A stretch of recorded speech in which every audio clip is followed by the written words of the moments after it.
ਲਓ ਸੱਜਣੋ ਤੇ ਮਿੱਤਰੋ, ਮੇਰੀ ਆ ਵੀਡੀਓ ਉਹਨਾਂ ਬੁੱਢੀਆਂ ਵਾਸਤੇ ਆ ਜਿਨ੍ਹਾਂ ਦੀ ਜਨਾਬ ਸ਼ਾਦੀ ਹੋ ਚੁੱਕੀ ਏ।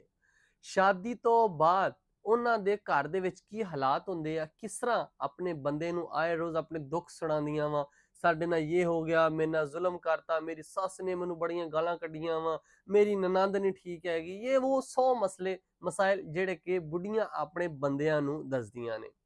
ਇਸ ਤੋਂ ਪਹਿਲੇ ਇੱਕ ਮੈਂ ਵੀਡੀਓ ਬਣਾਈ ਜਿਹਦੇ ਵਿੱਚ ਜਨਾਬ ਇਦਾਂ ਹੀ ਬੁੱਢੀ ਆਏ ਰੋਜ਼ ਆਪਣੇ ਬੰਦੇ ਨੂੰ ਤੰਗ ਕਰਦੀ ਸੀ, ਲੜਾਈ ਝਗੜਾ ਕਰਦੀ ਸੀ, ਔਰ ਬੰਦੇ ਨੇ ਅੱਕ ਥੱਕ ਕੇ ਜਨਾਬ ਉਹਨੂੰ ਅੱਗ ਲਾ ਕੇ ਸਾੜ ਹੀ ਦਿੱਤਾ ਸੀਗਾ।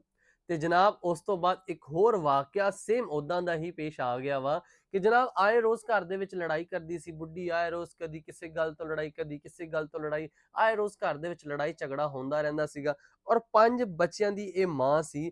ਜਨਾਬ ਥਾਣਾ ਚੱਕ ਝੁਮਰੇ ਦੇ ਇਲਾਕੇ ਦੇ ਵਿੱਚ ਇਹ ਵਾਕਿਆ ਪੇਸ਼ ਆਉਂਦਾ ਹੈ ਕਿ 5 ਬੱਚਿਆਂ ਦੀ ਮਾਂ ਉਹਨੂੰ ਉਹਦਾ ਬੰਦਾ ਜਨਾਬ ਕਮਰੇ 'ਚ ਵਾੜ ਲੈਂਦਾ ਹੈ। ਵਾੜ ਕੇ ਜਨਾਬ ਅੰਦਰ ਜਾ ਕੇ ਉਹਦੇ ਕਿਹਾ ਜਾਂਦਾ ਕਿ ਉਹਦੇ ਜਿਹੜੇ ਸਰ ਦੇ ਵਾਲ ਵੂਲ ਆ ਉਹ ਕੱਟ ਦਿੰਦਾ ਵਾ, ਜ਼ੁਲਮ ਕਰਦਾ, ਤਸ਼ੱਦਦ ਕਰਦਾ, ਉਹਦੇ ਤੇ ਮਾਰਦਾ ਮੂਰਦਾ ਵਾ। ਮਾਰਨ ਤੋਂ ਬਾਅਦ ਜਨਾਬ ਉਹਨੂੰ ਖੈਰ ਛੱਡ ਦਿੰਦਾ, ਬੱਚੇ ਵੀ ਨਾਲ ਹੁੰਦੇ ਆ। ਵਾਕਿਆ ਸਿਰਫ ਇਸ ਗੱਲਾਂ ਤੋਂ ਪੇਸ਼ ਆ ਰਹੇ ਵਾ ਕਿਉਂਕਿ ਅਸੀਂ ਜਿਹੜੇ ਹਸਬੈਂਡ ਜਦੋਂ ਸਾਰਾ ਦਿਨ ਕੰਮ ਕਰਦੇ, ਮਿਹਨਤ ਮਜ਼ਦੂਰੀ ਕਰਨ ਤੋਂ ਬਾਅਦ ਰਾਤ ਨੂੰ ਘਰ ਰੋਟੀ ਖਾਣ ਵਾਸਤੇ ਆਉਂਦੇ ਆ, ਜਦੋਂ ਵੀ ਘਰ ਬਹਿੰਦੇ ਆ ਤੇ ਬੁੱਢੀਆਂ ਜਨਾਬ ਆਪਣੇ ਰੋਣੇ ਸ਼ੁਰੂ ਕਰ ਦਿੰਦੀਆਂ, ਜੀ ਲੋ ਜੀ ਮੈਂ ਸੂਟ ਲੈਣਾ ਸੀ, ਮੈਂ ਫਲਾਂ ਕੰਮ ਕਰਨਾ ਸੀ, ਮੈਨੂੰ ਨਾਲ ਦੀ ਨੇ ਆਹ ਗੱਲ ਕਰ ਦਿੱਤੀ, ਮੇਰੀ ਸੱਸ ਨੇ ਮੈਨੂੰ ਬੋਲੀ ਆ, ਮੈਂ ਕੰਮ ਸਾਰੇ ਕੀਤੇ ਆ, ਉਹਨੇ ਕੰਮ ਕੋਈ ਨਹੀਂ ਕੀਤਾ। ਇਹਨਾਂ ਗੱਲਾਂ ਦੀ ਵਜ੍ਹਾ ਤੋਂ ਬੰਦੇ ਇੰਨੇ ਤੰਗ ਆ ਜਾਂਦੇ ਆ ਕਿ ਬੁੱਢੀਆਂ ਨੂੰ ਮਾਰਨ ਦੇ ਉੱਤੇ ਆ ਜਾਂਦੇ ਆ।